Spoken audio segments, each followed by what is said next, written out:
Assalamualaikum warahmatullahi wabarakatuh. Halo anak-anak, apa kabar?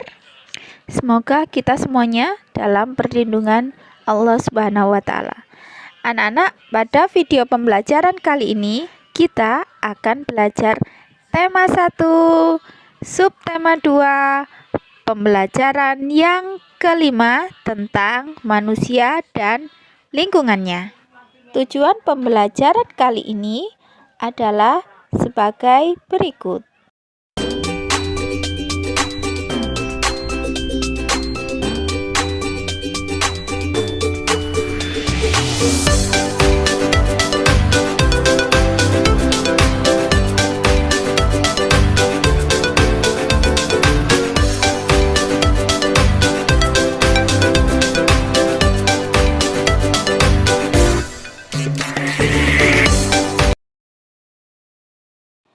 Sebelum kita mulai pembelajarannya, kita awali dengan berdoa terlebih dahulu. Semoga apa yang kita pelajari menjadi manfaat. Amin. Anak-anak, coba diperhatikan gambar ilustrasi yang berada di papan tulis. Di situ terlihat Pak Bejo yang sudah tua tetapi masih kuat mencangkul. Tulang dan otot-otot tangannya masih kuat mengayun cangkul yang berat. Kakinya pun masih kukuh berdiri dan berjalan di lumpur yang pekat.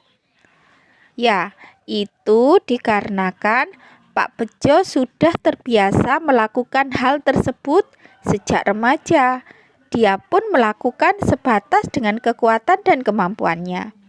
Dia tidak pernah memaksakan diri untuk melakukan kegiatan yang di luar batas kemampuannya, karena itu bisa mengakibatkan tangan dan kaki kita cedera.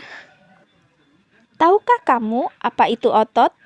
Otot adalah jaringan yang ada di dalam tubuh manusia, berupa alat gerak aktif yang menggerakkan tulang sehingga menyebabkan suatu organisme atau individu dapat bergerak. Bagaimana otot bekerja? Nah, otot bekerja secara berkontraksi dan berelaksasi. Lalu, apakah fungsi otot manusia? Fungsi otot manusia yang pertama yaitu menggerakkan badan dan sebagai alat gerak seperti berjalan, mengangkat, dan memegang. Yang kedua adalah menggerakkan jantung. Kemudian yang ketiga adalah mengalirkan darah yang terdiri atas zat-zat dan nutrisi, oksigen, dan lain-lain. Otot manusia terdiri dari 3 macam, yaitu otot polos, yang kedua otot lurik, dan yang ketiga adalah otot jantung. Bagaimana karakteristik otot-otot tersebut? Mari kita pelajari berikut ini. Otot polos bentuknya seperti gelondong, bagian tengahnya besar dan ujungnya runcing. Inti selnya 1 buah, berada di tengah. Kontraksinya lambat dan lama, serta tidak mudah lelah. Tempat terdapatnya berada di organ tubuh bagian dalam kita, misalnya di hati, usus, lambung, dan organ dalam lainnya. Aktivitas otot di luar kehendak kita atau di luar kesadaran kita, di luar kontrol otak kita. Makanya disebut otot tidak sadar. Selanjutnya yaitu otot lurik. Bentuknya silindris, serabut panjang. Kemudian inti selnya berjumlah banyak, berada di tepi. Kontraksinya cepat dan tidak teratur serta mudah lelah. Tempat terdapatnya melekat pada rangka, seperti tangan, kaki, dan lainnya. Aktivitas ototnya di bawah kehendak atau dinamakan juga otot sadar kita, jadi di bawah kontrol dari otak kita.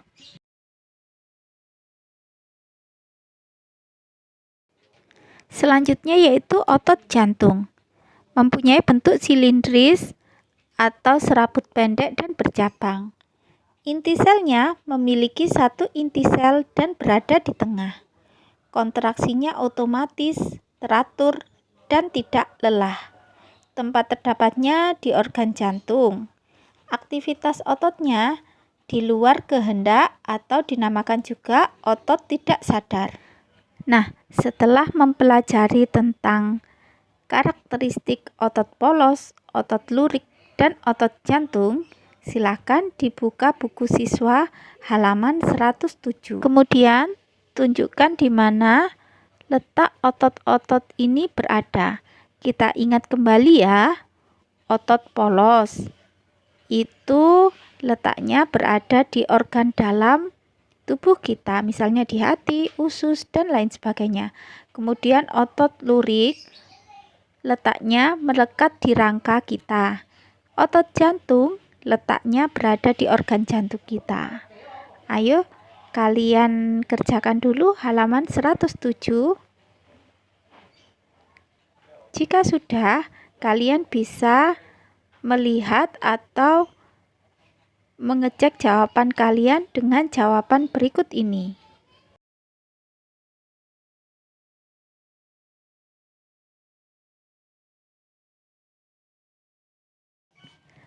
Dengan mengetahui macam dan fungsi otot dalam tubuh manusia, kita jadi tahu betapa pentingnya otot dalam kehidupan manusia. Coba kamu bayangkan, seandainya kamu tidak memiliki otot. Berikut ini ada bacaan tentang otot manusia.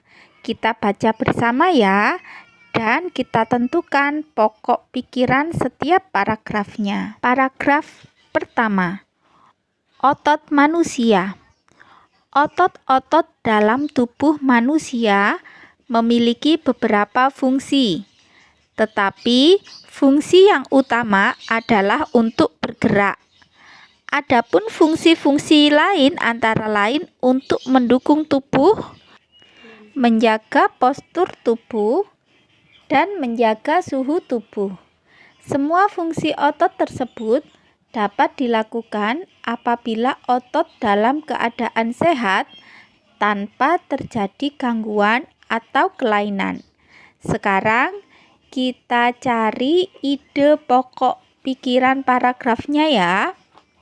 Nah, ide pokok pikiran paragrafnya terdapat di kalimat pertama, yaitu otot-otot dalam tubuh manusia memiliki beberapa fungsi.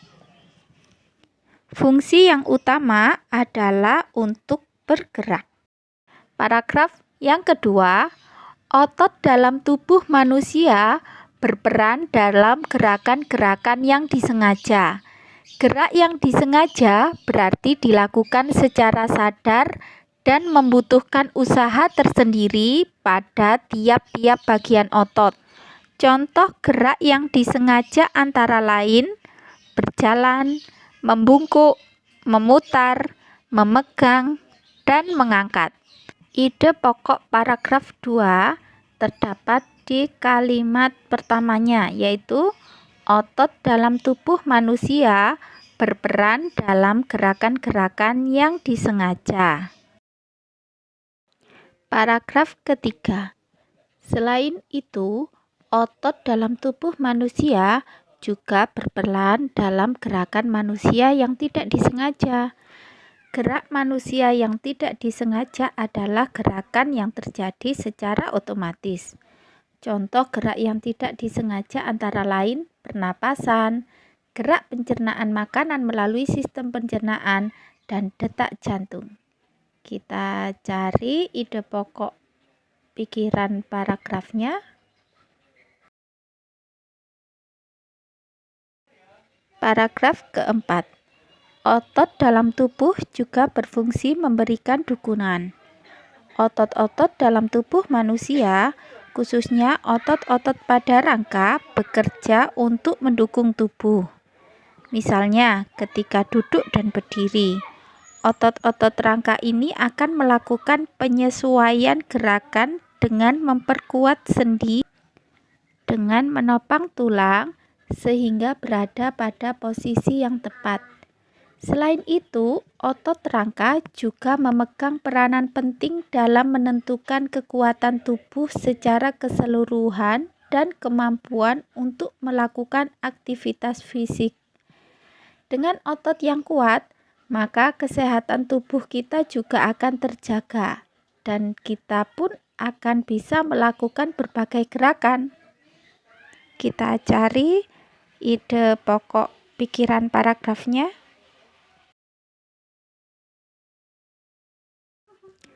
Paragraf kelima.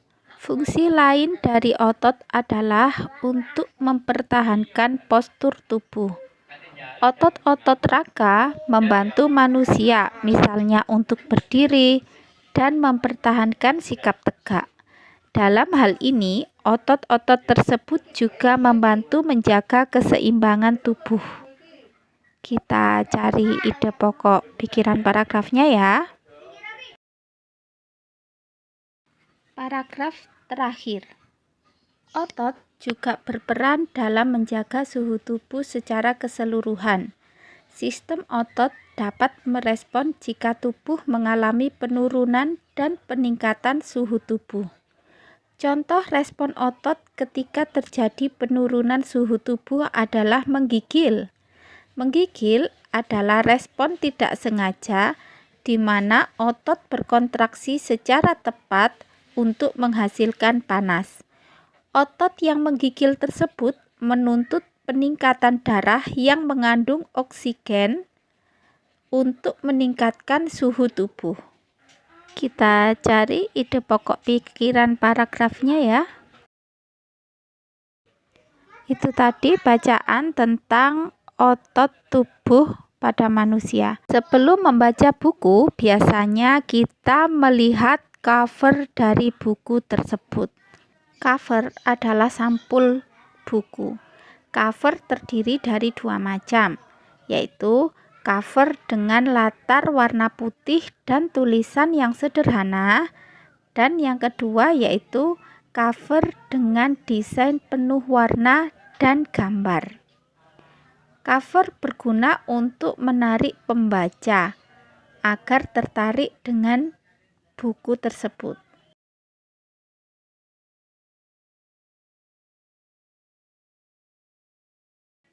Anak-anak, sekian pembelajaran hari ini. Tetap jaga kesehatan dan selamat belajar.